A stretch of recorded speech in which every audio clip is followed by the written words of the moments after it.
공자와 함께 걷는 오늘의 생각. 얼마 전 한 분을 만났습니다. 올해 70을 맞은 분이셨는데 커피를 마시다가 이런 말씀을 하시더군요.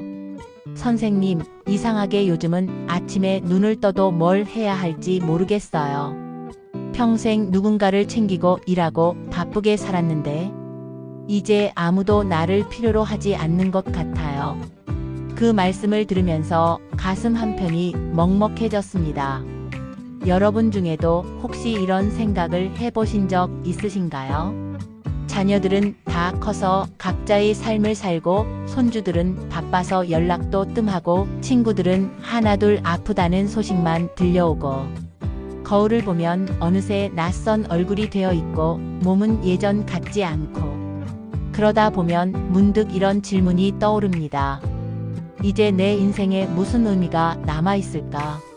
오늘 저는 여러분과 함께 2500년 전 중국의 한 현자가 남긴 지혜를 통해 이 질문에 대한 답을 찾아보려 합니다.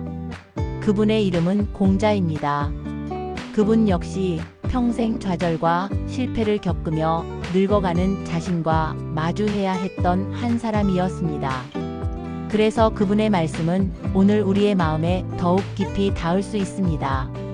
오늘 우리가 함께 들여다볼 5가지 지혜는 여러분의 오늘을 그리고 내일을 조금 더 따뜻하게 만들어줄 것입니다.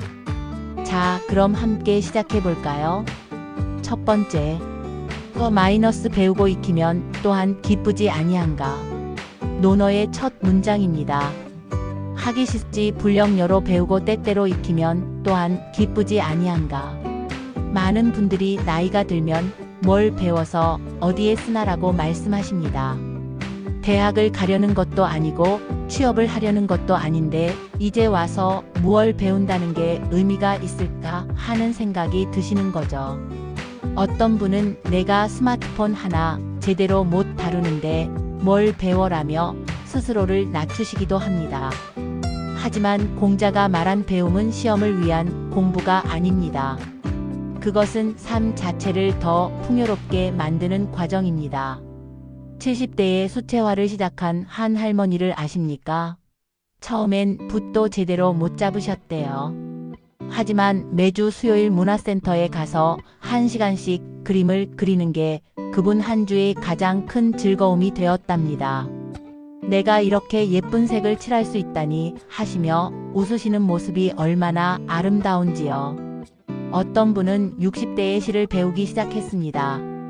평생 숫자와 씨름하며 사셨던 분인데 은퇴 후 우연히 도서관에서 신앙송회에 참석하셨다가 마음이 움직였다고 합니다. 그 후로 매달 시 한 편씩을 외우고 노트에 자신의 감상을 적으시는데 그러면서 자신의 삶이 얼마나 많은 이야기로 채워져 있었는지 깨닫게 되셨답니다. 배움은 나이와 상관없습니다. 오히려 나이가 들수록 성적이나 스펙에 얽매이지 않고 순수하게 알고 싶어서 재미있어서 배울 수 있는 자유가 생깁니다. 손주와 영상통화를 하기 위해 스마트폰을 배우는 것, 건강을 위해 요가를 시작하는 것, 평생 궁금했던 한국사를 공부하는 것, 이 모든 것이 배움입니다. 그리고 공자는 말합니다. 익히면 기쁘다고. 배운 것을 반복하고 실천하면서 느끼는 그 작은 성취감, 어제보다 오늘 조금 더 나아진 내 모습을 발견하는 기쁨. 그것이 바로 우리가 아침에 눈을 떴을 때 오늘은 뭘 해볼까 하고 기대할 수 있게 만드는 힘입니다. 배움은 우리를 다시 살아있게 만듭니다. 뇌 과학자들도 말하지 않습니까? 새로운 것을 배울 때 우리 뇌는 활성화되고 그것이 치매 예방에도 도움이 된다고요. 하지만 그보다 더 중요한 건 배움이 우리에게 내일을 선물한다는 것입니다. 내일 배울 새로운 단어, 내일 그릴 그림, 내일 읽을 책. 그것이 있기에 오늘이 의미 있어집니다. 두 번째, 삼인행 필요하사. 세 사람이 길을 가면 반드시 나의 스승이 있다. 나이가 들면 흔히 이런 생각을 하게 됩니다. 내가 젊은이들한테 뭘 배워? 평생을 살아온 경험과 지혜가 있는데 스마트폰만 잘 다루는 젊은 세대에게 배울 게 있을까 하는 마음이죠. 심지어 어떤 분들은 자녀나 손주들이 뭔가를 알려주려 하면 됐어. 나는 그런 거 몰라도 되라며 거절하시기도 합니다. 하지만 공자는 말합니다. 누구에게나 배울 점이 있다고. 나이가 많고 적음, 학벌이 높고 낮음, 그런 것과 상관없이 모든 사람이 우리의 스승이 될 수 있다는 겁니다. 한 할아버지가 계십니다. 처음엔 손주가 게임 이야기를 할 때마다 그런 거 하지 말고 공부해라라고만 하셨대요. 그런데 어느 날 문득 손주가 그 게임에 대해 이야기할 때 눈이 반짝반짝 빛나는 걸 보셨답니다. 그래서 용기를 내어 물으셨대요. 그게 뭔데 그렇게 재미있니? 그리고 손주에게 게임 방법을 배우기 시작하셨습니다. 물론 잘하진 못하셨죠. 하지만 그 과정에서 할아버지는 손주의 세계를 이해하게 되었고, 손주는 할아버지가 자기 이야기를 진지하게 들어준다는 것에 감동을 받았습니다. 둘의 관계는 완전히 달라졌습니다. 이제 손주는 할아버지에게 학교 이야기도 하고 친구 이야기도 합니다. 할아버지가 자기를 이해하려 노력한다는 걸 알기 때문이죠. 또 다른 분은 아파트 경비원 아저씨에게서 배웠습니다. 매일 아침 운동을 나갈 때마다 그 아저씨는 밝게 인사를 하셨는데, 어느 날 대화를 나누다 보니 그분이 새벽 4시에 출근해서 밤 10시에 퇴근한다는 걸 알게 되셨답니다. 그런 힘든 일정에도 항상 미소를 잃지 않는 그 모습에서 그분은 삶의 태도를 배우셨다고 합니다. 배움은 학교에만 있는 게 아닙니다. 시장에서 만난 아주머니의 흥정 솜씨에서도, 버스 기사님의 친절함에서도, 심지어 까칠한 이웃의 솔직함에서도 우리는 무언가를 배울 수 있습니다. 특히 시니어 세대가 젊은 세대에게 배우는 것을 부끄러워하지 않을 때 우리는 세대 간의 벽을 허물 수 있습니다.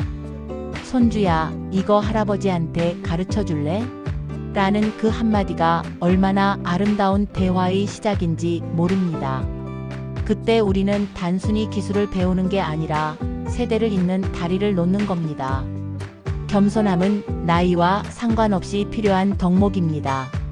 공자가 말한 대로 우리 주변의 모든 사람이 우리의 스승입니다. 마음을 열고 보면 배울 것 투성이입니다. 세 번째, 과유불급 지나침은 모자람만 못하다. 이 말씀이 오늘날 시니어 세대에게 특히 중요한 이유가 있습니다. 많은 분들이 은퇴 후 혹은 자녀가 독립한 후에 두 가지 극단으로 가시기 때문입니다. 어떤 분들은 이제 나는 쓸모없는 사람이라며 모든 것을 포기해버리시고, 반대로 어떤 분들은 여전히 모든 것을 통제하려 하시죠. 한 어머니가 계셨습니다.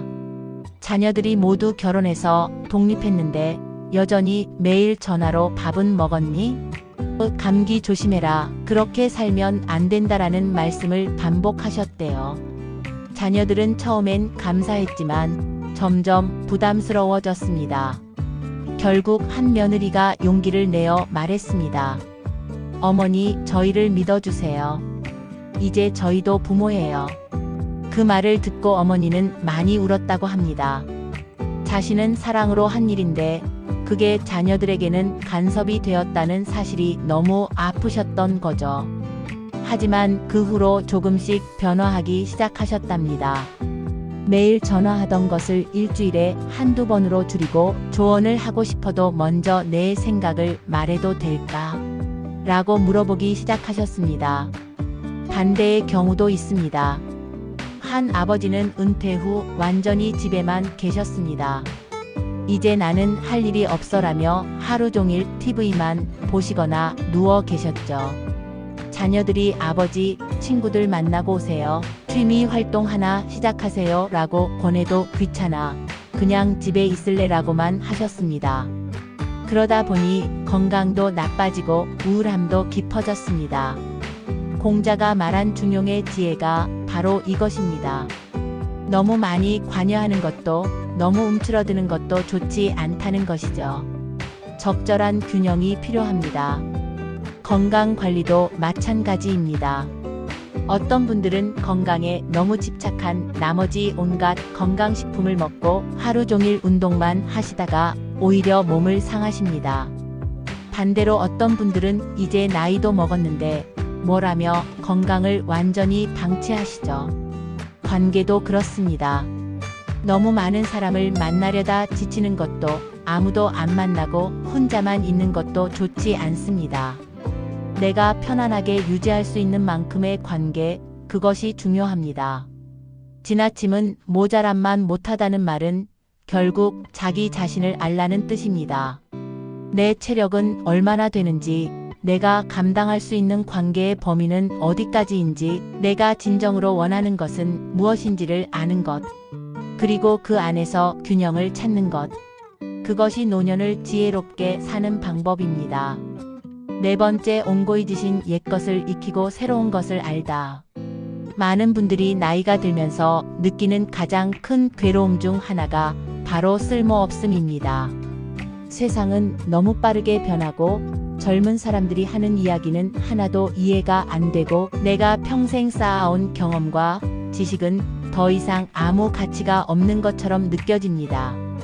나는 이제 시대에 뒤떨어진 사람이야 라는 생각이 들죠. 하지만 공자는 말합니다. 옛것을 통해 새것을 알 수 있다고. 과거의 경험과 지혜가 바로 미래를 여는 열쇠라고 말입니다. 한 할머니가 계십니다. 평생 바느질을 하셨는데 요즘 젊은 사람들은 옷이 찢어지면 버리지, 고치지 않는다는 걸 보시고 속상해 하셨습니다. 내 기술이 이제 아무 쓸모가 없구나 하고 생각하셨죠. 그런데 어느 날 손녀가 친구들과 함께 찾아와서는 할머니, 요즘 손바느질이 대세래요. 친구들한테 좀 가르쳐 주실 수 있어요? 라고 물었습니다. 알고 보니 요즘 젊은 세대 사이에서 슬로우 라이프가 인기라는 겁니다. 직접 손으로 무언가를 만들고 수선하고 오래 쓰는 것의 가치를 다시 발견하고 있다는 거죠. 할머니는 그날부터 손녀의 친구들에게 바느질을 가르쳐 주기 시작했고 지금은 작은 공방까지 운영하고 계십니다. 할머니의 옛 기술이 새로운 가치로 다시 태어난 겁니다. 또 한 분은 평생 농사를 지으셨습니다. 도시로 이사 온 후엔 이제 나는 할 줄 아는 게 없어라고 생각하셨대요. 그런데 아파트 베란다에서 상추 몇 포기를 키우시는 모습을 본 이웃들이 어떻게 그렇게 잘 키우세요? 라고 물어보기 시작했습니다. 그 후로 아파트 주민들에게 작은 텃밭 가꾸기를 가르쳐 주시면서 다시 활기를 찾으셨습니다. 여러분이 평생 쌓아온 경험과 지혜는 절대 쓸모없는 것이 아닙니다. 다만 그것을 어떻게 오늘의 방식으로 전달할 것인가, 오늘의 문제와 어떻게 연결할 것인가를 고민해야 합니다. 손주에게 스마트폰 사용법을 배우면서 동시에 여러분이 젊었을 때 겪었던 이야기를 들려주세요. 옛날 연애 이야기, 어렵게 살았던 시절의 이야기, 그때는 어떻게 문제를 해결했는지. 그런 이야기들이 손주들에게는 역사책에서 배울 수 없는 살아있는 교육이 됩니다. 여러분의 과거는 박물관에 전시될 유물이 아닙니다.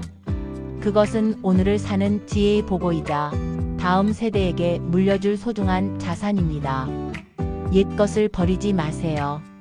다만 그것을 오늘의 언어로, 오늘의 방식으로 재해석하세요. 그때 여러분은 과거와 현재를 잇는 아름다운 다리가 됩니다. 다섯 번째, 인자수 어진 이는 오래 산다. 마지막으로 어진 사람은 오래 산다는 말씀입니다. 나이가 들면 자연스럽게 건강에 대한 걱정이 많아집니다. 이 아프고 저 아프고 병원에 가면 또 무슨 병이 발견될까 두렵고, 그러다 보면 건강이 인생의 전부가 되어버립니다. 건강하게만 살면 돼, 오래 사는 게 중요해라고 생각하시죠. 하지만 공자는 단순히 오래 사는 것이 아니라 어질게 살아야 오래 산다고 말합니다. 여기서 어질다는 것은 다른 사람을 배려하고 따뜻한 마음을 유지하고 자기 자신에게도 너그럽게 대하는 것을 의미합니다. 한 할아버지가 계십니다. 혼자 사시는데 매일 아침 동네를 산책하시면서 쓰레기를 줍습니다. 아무도 시키지 않았는데 그냥 자연스럽게 동네를 깨끗하게 하고 싶으셨대요. 그런 모습을 본 동네 주민들이 할아버지 덕분에 우리 동네가 깨끗해요. 항상 감사합니다. 라고 인사를 합니다. 그 할아버지는 말씀하십니다. 내가 건강한 이유는 매일 산책을 해서가 아니라 매일 아침 일어나서 오늘은 누구에게 도움이 될까 생각하기 때문이에요. 그 생각이 나를 침대 밖으로 나오게 해요. 또 한 할머니는 평생 소심하고 조용한 성격이셨는데 70대에 봉사활동을 시작하셨습니다. 요양원에 가서 할머니들의 손톱을 깎아드리고 머리를 빗겨드리는 일이었습니다. 처음엔 떨렸지만 그분들이 고마워요, 따뜻하네요 라고 말할 때마다 가슴이 벅차오르셨답니다. 그리고 깨달으셨대요. 내가 누군가에게 필요한 사람이구나라고. 최근 연구들도 이것을 증명합니다. 다른 사람을 돕고 의미 있는 관계를 유지하는 사람들이 실제로 더 건강하고 오래 산다는 거죠. 외로움과 고립이 흡연만큼이나 건강에 해롭다는 연구 결과도 있습니다. 어진 마음은 자신에게도 필요합니다. 많은 시니어 분들이 자기 자신에게 너무 가혹하십니다. 나는 왜 이것밖에 못하나? 나는 자식들한테 짐만 되네? 이런 생각들로 스스로를 괴롭히십니다. 하지만 자기 자신에게도 어지러야 합니다. 오늘 할 수 있는 것만 하면 됩니다. 어제보다 못해도 괜찮습니다. 완벽하지 않아도 괜찮습니다. 나이가 드는 것은 부끄러운 일이 아니라 자연스러운 일입니다. 주름진 손도 느려진 걸음도 그것이 바로 여러분이 살아온 삶의 증거입니다. 어진 마음으로 산다는 것은 결국 세상과 나 자신을 향해 따뜻함을 유지하는 것입니다. 그 따뜻함이 우리를 살아있게 하고 건강하게 하고 오래 살게 합니다. 건강검진 결과보다 몇 년을 더 사느냐보다 더 중요한 것은 어떤 마음으로 오늘을 사느냐입니다. 자, 여러분. 우리는 오늘 공자의 5가지 가르침을 함께 살펴보았습니다. 배움은 나이와 상관없이 우리를 기쁘게 하고 모든 사람은 우리의 스승이 될 수 있으며 지나침과 모자람 사이에서 균형을 찾는 것이 중요하고 과거의 지혜는 오늘을 여는 열쇠이며 어진 마음으로 사는 것이 진정한 장수의 비결이라는 것을요. 2500년 전 공자가 살았던 시대와 오늘은 너무나 다릅니다. 하지만 사람의 마음은 크게 다르지 않습니다. 외로움, 두려움, 쓸모없다는 느낌, 그리고 동시에 누군가와 연결되고 싶은 마음, 의미 있는 삶을 살고 싶은 바람. 이것들은 시대를 초월합니다. 여러분은 결코 쓸모없는 사람이 아닙니다. 여러분의 인생은 끝난 것이 아닙니다. 오히려 지금이 여러분이 평생 쌓아온 지혜를 가장 자유롭게 펼칠 수 있는 시기입니다. 오늘 집에 돌아가시면 작은 것 하나라도 시작해 보시면 어떨까요? 평생 궁금했던 것을 배워보거나 젊은 세대에게 먼저 손을 내밀어 보거나 오랫동안 연락하지 못했던 친구에게 전화를 걸어보거나 동네를 산책하며 누군가에게 미소를 건네보는 것. 아주 작은 것으로 충분합니다. 그 작은 시작이 여러분의 오늘을 조금씩 바꿀 것이고 그렇게 바뀐 오늘들이 모여 여러분의 남은 인생을 아름답게 만들 것입니다. 공자는 말했습니다. 30에 자립하고 40에 미혹되지 않고 50에 천명을 알고 60에 귀가 순해지고 70에는 마음이 하고자 하는 바를 따라도 법도를 넘지 않는다고요. 70이라는 나이는 마음이 원하는 대로 살아도 될 만큼 성숙해진 나이라는 뜻입니다. 여러분은 이미 그 경지에 올라 계시거나 곧 올라가실 분들입니다. 이제 조금 더 자유로워지셔도 됩니다. 타인의 시선이나 기대보다는 여러분 자신의 마음이 진정으로 원하는 것을 따라가셔도 됩니다. 여러분의 인생은 여전히 아름답습니다. 여러분의 오늘은 여전히 의미가 있습니다. 그리고 여러분의 내일은 여전히 가능성으로 가득합니다. 끝까지 시청해주셔서 진심으로 감사드립니다.